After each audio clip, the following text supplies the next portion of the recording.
Ladies and gentlemen, behold, the Battle of Manila.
Manila, 1944. After the defeat of the combined U.S. and Philippine forces on the Bataan Peninsula, Manila stood and waited.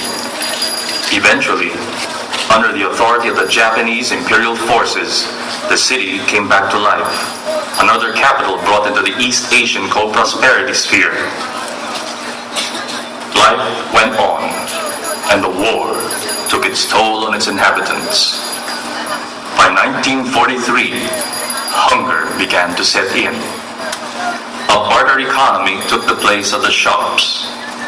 People sold what wares they could on the streets. Everything was for sale, and Manilans tried to get by as best as they could. The children took the longest vacation in memory. The largest change was having to cope with the new colonial masters. Under the guise of friendship and cooperation, the Filipino troops who had surrendered in Bataan were released from their terrible incarceration by the Japanese. Many, having seen the cruelty of the invaders, headed off to the hills and joined the growing guerrilla movement. Meanwhile, the civilian populace was subject to various cruelties and humiliations. One learned to bow to even the most lowly Japanese soldier. Failing to do so might result in a rebuke, or often a quick slap on the face with an Arisaka rifle butt. There were some instances of kindness from some of the more educated Japanese, but these were few and far between.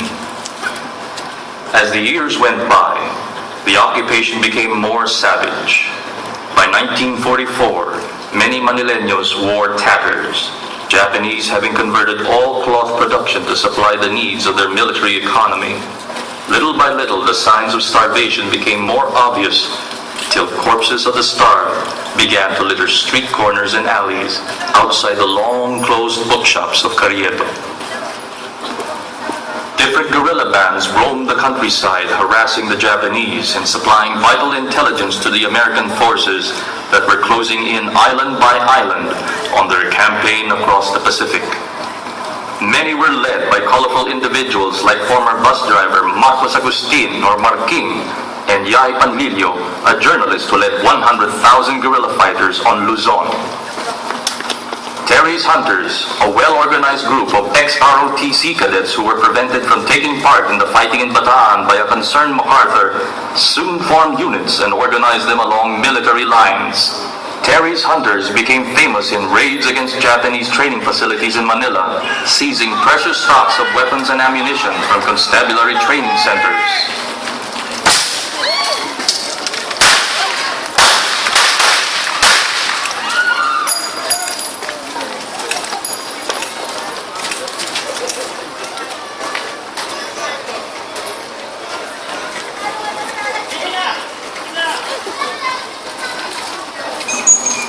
Ramsey of the 26th Cavalry Philippine Scouts led 40,000 guerrillas in central Luzon and ended up #1 on the Japanese wanted list. To combat what the Japanese called banditry, constabulary units were formed, meting out harsh discipline and military training to those who joined for want of a job, or the few who were really truly allied to the Japanese cause. Eventually, guerrilla bands took to assassinating characters who were known to be particularly oppressive or dangerous to the guerrillas' cause. Triggermen would ambush their targets, often local officials, and melt into the crowd. Incidents like these drew the wrath of the dreaded Kempe Tai, or the military police. Collaborators, often with their faces hidden by market baskets, would pick out offenders during security sweeps, and swift execution by sword or rifle was often meted out. With the Leyte invasion of October 1944, Allied aircraft sorties over the capital became more frequent. Manilans watched the spiraling contrails as corsairs, lightnings and zeros, battled over the capital's skies. Then, on Christmas Day 1944, an air raid of a different sort took place. U.S. bombers dropped leaflets reading, "The Commander-in-Chief of the Pacific, the officers and men of the American Forces of Liberation wish their gallant allies, the people of the Philippines, all the blessings of Christmas and the realization of their fervent hopes for the new year." The bombing raids began in earnest soon after, and Yamashita, the supreme commander of Japanese forces in the Philippines, decided that a defense of Manila would be untenable. He ordered Manila abandoned, only leaving troops to blow up bridges as the Americans approached, much like the Japanese before them, from Lingayen in the north and Batangas in the south. While Yamashita, the army commander, left orders to abandon the capital, his Navy counterpart, Rear Admiral Sanji Iwabuchi, felt that his duty was to defend the naval facilities to the last man, thus sealing the fate of the city.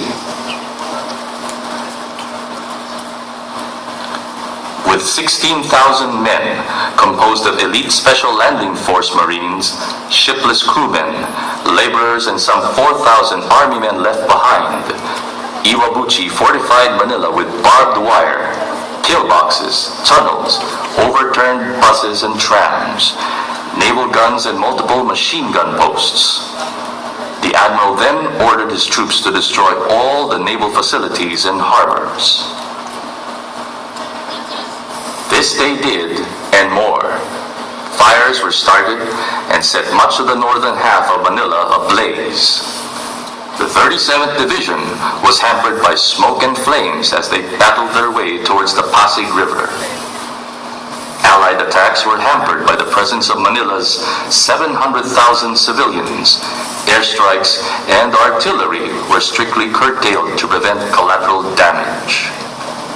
But as fighting became more difficult and U.S. casualties mounted, the restrictions were lifted.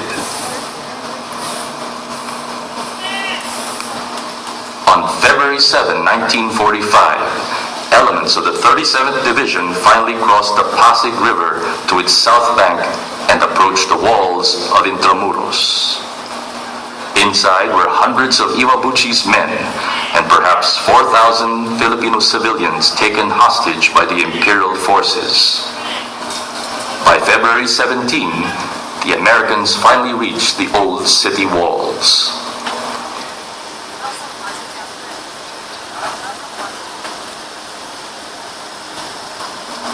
General Griswold, who arrived from the north to take overall command of the operation to clear Intramuros, decided to first give the entrenched defenders an ultimatum. Your situation is hopeless. Defeat is inevitable. I offer you honorable surrender. 敵将に次ぐこれ以上の戦闘は無駄な犠牲者を出すだけの戦闘行為となるだろう。イントラムロスを防衛する将兵に対し降伏をここに要求する。 If you accept, raise raise a large Philippine flag and send an emissary with a white flag to our lines. 全指揮官は降伏に従い自軍の将兵に対し敵対行為を中止するよう命じ、アメリカ軍の命令に従うことをここに要求する。降伏を認める場合、イントラムラス城壁にフィリピンの国旗を掲げること、なお白旗を掲げた日本軍の特使を戦線によこすこと。 In the event that you do not accept my offer, I exhort you, true to the spirit of Bushido and the code of the samurai, that you permit all civilians to evacuate Intramuros without delay in order that no innocent blood be shed. 降伏がない場合は武士道に誓い、蛮行及び無駄な犠牲者を出さないためにも至急一般市民を退避することをここに勧告する。 No Philippine flag was raised, nor hostages released.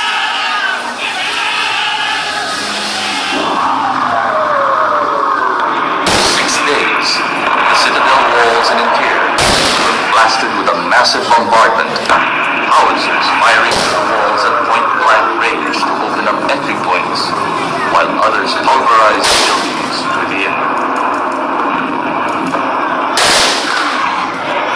On the morning of February 23, the 37th Division finally began its assault. While hundreds of Japanese were killed in the barrage, the survivors fought on with great skill and tenacity. Fighting took place from street to street, house to house, and floor by floor.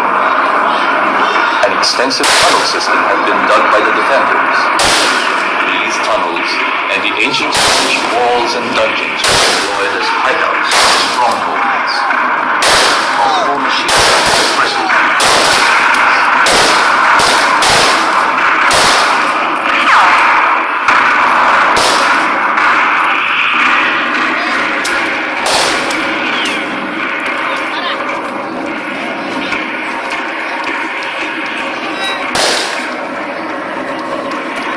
Progress was slow and excruciating as the GIs penetrated the maze of walls and ruins. Filipino guerrillas and civilians provided vital intelligence to ground forces throughout the battle.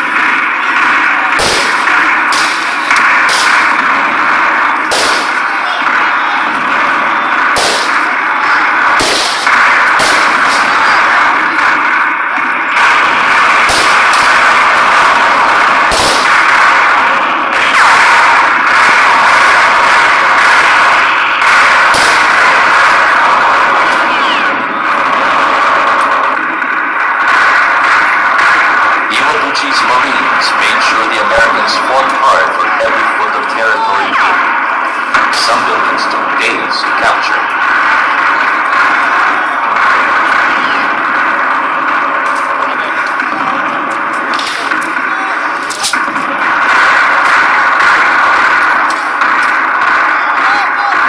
Meanwhile, the remaining Japanese defenders herded the civilians into churches, cellars, and dungeons and began to systematically gun them down in desperation. The men were the first to suffer. Some civilians braved the crossfire to escape, only to be cut down in the midst of the battle. They died as American shellfire brought buildings and houses down over their heads.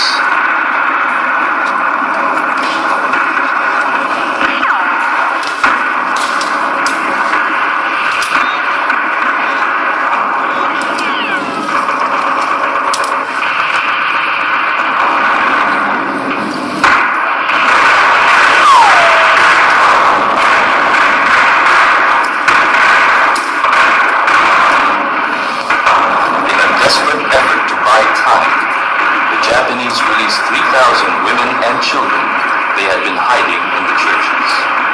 The men who had been brought to Fort Santiago were nowhere to be found. Few escaped and joined the throng of civilians, their clothes in tatters, some wounded, crawling on all fours to escape the destruction of the walled city.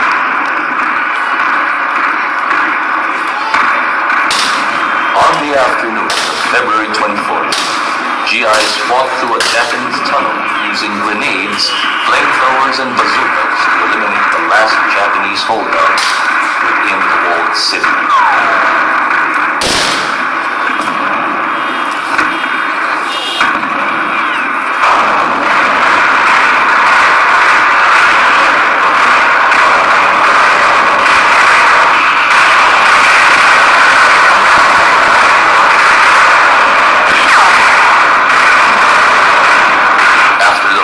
Capture the Camoons, the Battle of Manila raged on.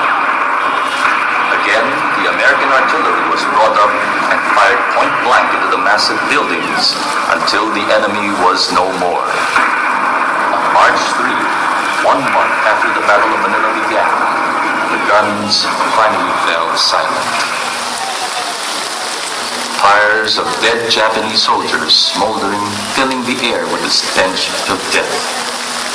In Manila, the U.S. Army lost more than 1,000 killed and 5,500 wounded.